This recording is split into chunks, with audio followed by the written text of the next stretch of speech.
अब श्रीमान नितिन नवीन जी, तो उनको लग रहा था कि जो वहां के जो कार्यकर्ता, तपे तपाए कार्यकर्ता थे, जो नेता थे, उनको लग रहा था कि हम इस बार आगे निकल जाएंगे, हमारी भूमिका होगी उसमें। विजय सिन्हा भी सोच रहे थे, पीढ़ियों से लगे हुए हैं, वो महान संघी हैं, तो विजय सिन्हा को लग रहा था कि हमारा दांव चल सकता है, हमारा जो सवर्ण का जो हमारे पीछे जो लगा हुआ है उसको उतार करके अगर मोदी जी ने फेंक दिया तो कमाल भी हो सकता है। वो सोच रहे थे, उनके मन में भी लड्डू फूट रहा था, वो विचार कर रहे थे। लेकिन एक खिलाड़ी जिनके मन में सबसे ज्यादा आशा थी, और बल्कि वो मान चुके थे कि मैं ओथ लेने ही वाला हूं, बढ़िया बंडी वंडी भी उन्होंने सला लिया था, या कोट वोट जो भी कह रहे हैं, बढ़िया कपड़ा एकदम तैयार कर लिया था कि उस दिन ओथ के लिए हमें जाना है। श्रीमान नित्यानंद राय, कहते हैं लोग कि नित्यानंद राय बंद कमरे में खूब रोए। अब ये बात सही है या गलत है, ये तो जो चर्चाओं का बाजार जो गर्म है उसके हिसाब से मैं कह रहा हूं। खबर है कि बंद कमरे में नित्यानंद राय खूब रोए, और नित्यानंद राय ने कहा कि हमें तो पूरी दिलासा दी गई थी, हमारा पूरा अरमान जग गया था, हमने तो तय कर लिया था कि हमको बिहार को किस रास्ते पर ले जाना है, हम में क्या कमी रह गई। हमें तो जो केंद्रीय नेतृत्व ने जब जब कहा किया, जब चिराग पासवान इधर उधर घूम रहे थे हम उसको मना करके लाए, पार्टी ने जहां हमको चाहा हम वहां खड़े हो गए। लेकिन अब आप जिसको देने जा रहे हैं उनका क्या पार्टी के प्रति अनुराग है उसको भी देख लीजिए। वो तो आरजेडी से गुस्साए हैं इसलिए हमारे साथ आए हैं, और यहां अगर गुस्साएंगे तो रहेंगे कि नहीं रहेंगे कहना मुश्किल है। रहना उनकी मजबूरी है, क्योंकि आपने दे बहुत दिया है उनको, इसलिए वो रहेंगे। आपने उन्हें स्टेट प्रेसिडेंट बना दिया, आपने उन्हें डिप्टी चीफ मिनिस्टर बना दिया, अब अगर कुछ नहीं भी मिलता है तब भी वो रहेंगे, कैबिनेट में तो रहेंगे ही रहेंगे। तो नित्यानंद राय जी को अपेक्षा थी कि मैं उम्र में भी उनसे बड़ा हूं, अनुभव है, पार्टी से हमेशा मेरा रिश्ता उनसे तो ज्यादा मेरा ठोस बनता है, और केंद्रीय नेतृत्व के करीबी हैं, खासतौर से अमित शाह के प्रिय हैं।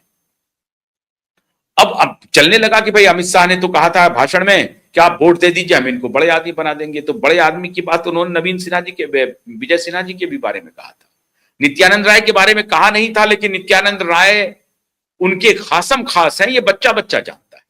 और सबसे पहले अगर मुख्यमंत्री का नाम किसी के लिए चला तो नित्यानंद राय के लिए चला। ये और बात है कि अभी आरके सिंह जो पुराने भारतीय जनता पार्टी के थे और कैबिनेट मिनिस्टर थे, वो सब पर अपनी बुलडोजर चला रहे हैं। नित्यानंद राय की भी कुंडली खोल रहे हैं, सम्राट की भी कुंडली खोल रहे हैं। भाई वो आईएएस रहे हुए हैं, उनको सब मालूम है, बिहार में इतनी दिन उन्होंने सेवा दी है, उनको सब पता है कौन नेता क्या है, उसकी क्या हैसियत है या क्या बैकग्राउंड रहा है, तो सब पर वो कुंडली खोलते रहते हैं। लेकिन नित्यानंद राय को आशा थी कि वो बिहार के अगले मुख्यमंत्री हो गए हैं, ऐसा वो मान रहे थे। हुआ नहीं, और हुआ इसलिए नहीं क्योंकि नीतीश कुमार ने वीटो लगा दिया, और नीतीश कुमार ने अपने सभी सिपह सालारों को कहा कि दो टूक शब्दों में ये संदेश चला जाए भारतीय जनता पार्टी के केंद्रीय नेतृत्व में कि हम मुख्यमंत्री की कुर्सी छोड़ रहे हैं, लेकिन कुर्सी पर उसे बिठाइए जिससे हमारे संबंध ठीक हों और मेरी भी सुनी जाए, ऐसा करके जाइए। अब यही सम्राट चौधरी हैं जो नीतीश बाबू के बारे में क्या क्या कहते थे जब नीतीश बाबू के साथ वो नहीं थे। तो खैर ये पॉलिटिकल राइवलरी होती है, जब आप अपोजिशन में होते हैं कुछ बोल देते हैं, जब आप साथ में आते हैं तो कुछ। आप देखिए नीरज कुमार के देख लीजिए, जेडीयू के जो प्रवक्ता हैं उनकी राय देख लीजिए, जेडीयू के अन्य नेताओं की देख लीजिए, सम्राट चौधरी के बारे में क्या क्या नहीं कहा, मर्डरर कहा, फर्जी सर्टिफिकेट वाला कहा, रेप का भी आरोप लगा दिया, हर तरह के आरोप लगे उनके ऊपर, मर्डर का भी आरोप लगा दिया, रेप का तो नहीं मर्डर का आरोप लगा, हर तरह के आरोप लगा दिए। ये कोई आप और हम नहीं लगा रहे हैं, जनता दल यूनाइटेड के official spokes person Neeraj Kumar का वीडियो है, आप सबने देखा होगा, अभी भी चाहे तो देख सकते हैं। और जेडीयू के बहुत सारे नेताओं का आरोप है सम्राट चौधरी के बारे में, और सम्राट चौधरी ने क्या क्या अलंकरण दिए थे नीतीश बाबू को ये भी मौजूद है। लेकिन अब वो गॉन आर द डेज हो गई, वो दिन बीत गए, और राजनीति में है जब आप अपोजिशन में हो, आपको जो सहज लगे बोल दें, साथ आ गए सहज लगे वो बोल दीजिए। तो ये चरित्र है राजनीति का। अब इसी नई चरित्र के राजनीति के साथ आपको जिंदा रहना है। ऐसा ही बन गया है वहां। अब इसे आप अच्छा समझिए या बुरा समझिए, ये चल रहा है। लेकिन नीतीश बाबू पूर्णतः स्वस्थ हैं, इस बात का सबूत इसी से मिलता है कि अगर वो अस्वस्थ होते तो कहते कौन रिप हो या हमारी कहानी, अब भैया जो बनना है बनो, हम तो चलते हैं राज्यसभा। और अगर वो नशे में रहते, अगर उनका दिमाग काम नहीं कर रहा होता, तो नित्यानंद राय में ही सम्राट चौधरी देखने लगते। देखा नहीं उन्होंने। नित्यानंद राय को नित्यानंद राय ही देखा, सम्राट चौधरी को सम्राट चौधरी ही देखा, विजय सिन्हा को विजय सिन्हा ही देखा। तो स्मृति बिल्कुल ठीक है, ये मेडिकल प्रूफ है। किसी एक्सरे की आवश्यकता नहीं है, किसी अल्ट्रा एक्सरे की भी आवश्यकता नहीं है। आप समझ रहे हैं बात को?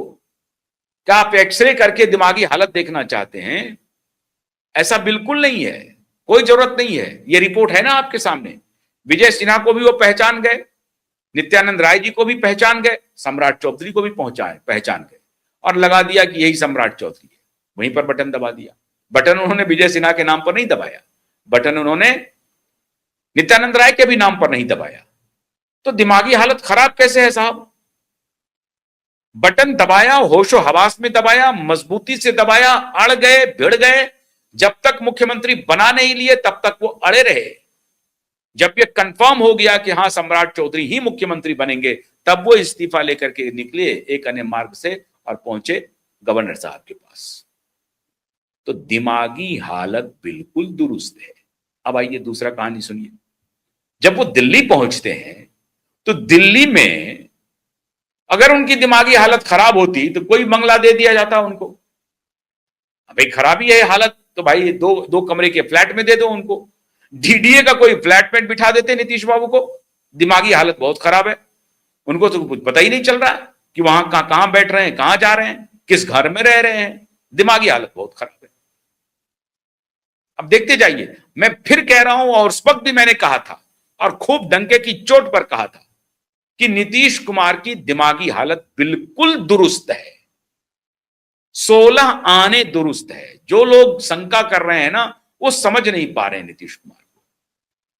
अरे थोड़ी बहुत अगर मान लीजिए परेशानी हो जाएगी तो ये उम्र का तकाजा है, थोड़ी परेशानी हो जाती है। और ऐसा क्या उम्र हो गया है? मोदी जी उनसे बड़े हैं। ऐसी उनकी हालत नहीं हो गई है कि बिल्कुल स्मृति लोप हो गया है। कुछ भी कह लें आप। तो बंगला देखने गए वो अपने पुत्र के साथ, वहां भी और यहां भी एक टाइप का बंगला मिला उनको। अगर नीतीश कुमार की सेहत खराब होती, मानसिक स्थिति ठीक नहीं होती, तो मैं बार बार कह रहा हूं कि बंगला कोई सा दे देते, कहीं रह लेते वो। ऐसा नहीं हुआ। वो राहुल गांधी के बगल में है और केंद्रीय गृह मंत्री के बगल में है, आसपास हैं। जेड सिक्योरिटी तो लोग कहते हैं कि सरकार जिनके ऊपर स्पाइंग कराना होता है उनको जेड सिक्योरिटी दे देते हैं, मतलब उनको कैद कर दिया जाता है। ये एक पावर गैलरी की एक चर्चा है। अब सही है गलत है मुझे नहीं मालूम। सिक्योरिटी थ्रेट है तो जेड सिक्योरिटी भी मिल गई साहब नीतीश कुमार जी को। क्या नीतीश कुमार जी को सिक्योरिटी थ्रेट हो सकती है? लेकिन जेड सिक्योरिटी की सिक्योरिटी भी मिली हुई है। समाजवादी नेता हैं वो, उनको कोई सिक्योरिटी थ्रेट नहीं है। शिक्षा से उन्होंने कुर्सी छोड़ दी है। लेकिन टाइप 8 बंगले में गए हैं वो। 3 एकड़ का बंगला है और सबसे जो खूबसूरत इलाका है दिल्ली में, सुनहरी बाग लेन, आप गए होंगे। सुनहरी बाग लेन में मिला है। एक तरफ होम मिनिस्टर हैं, एक तरफ राहुल गांधी हैं, और उसी पड़ोसी भी बहुत शानदार। ऐसा नहीं कहीं मिल गया पंत मार्ग पे, या जो फ्लैट्स बने हुए हैं मेंबर ऑफ पार्लियामेंट के उनको मिल गया। नहीं, बंगला भी मिला, लोकेशन भी देखिए कैसा मिला।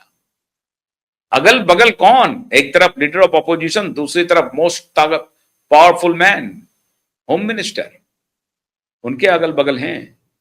तो नीतीश कुमार की सेहत, और ये कोई भारत सरकार ने दे दिया बंगला ऐसा नहीं है, उन्होंने कहा होगा कि भाई हमको देखिए हमारी इज्जत के हिसाब से दीजिए, मैं दिल्ली आया हूं, मैं बिहार का मुख्यमंत्री हूं, मैं वो छोड़ करके आया हूं, तो ठीक है एक अने मार्ग इतना बड़ा तो नहीं होगा, लेकिन दिल्ली के हिसाब से 3 एकड़ का बंगला टाइप 8 मतलब VVIP, very very important person जो होता है उनको मिलता है, VIP नहीं, VVIP को मिलता है।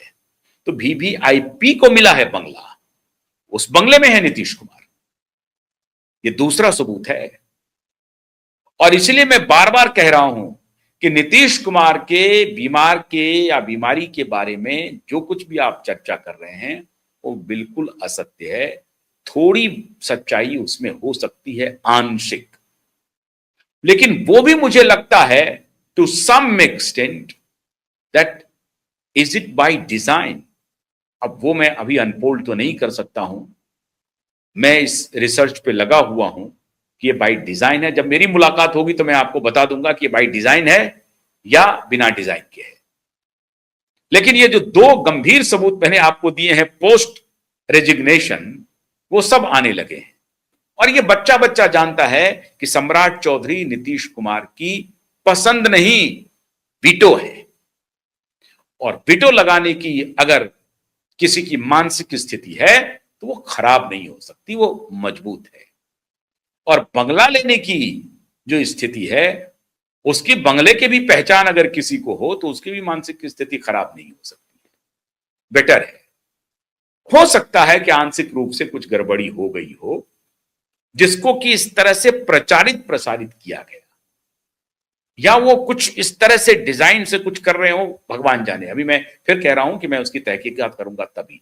लेकिन सम्राट और नित्यानंद आमने सामने थे, ये बात सामने अब आ गई है खुल करके।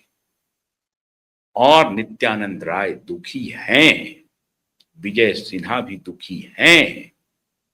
पार्टी के अंदर कलह तो बढ़ेगी, लेकिन उस कलह को केंद्रीय नेतृत्व हैंडल कर लेंगे, करने में इनको कामयाबी मिल जाएगी, भी आने वाला वक्त बताएगा।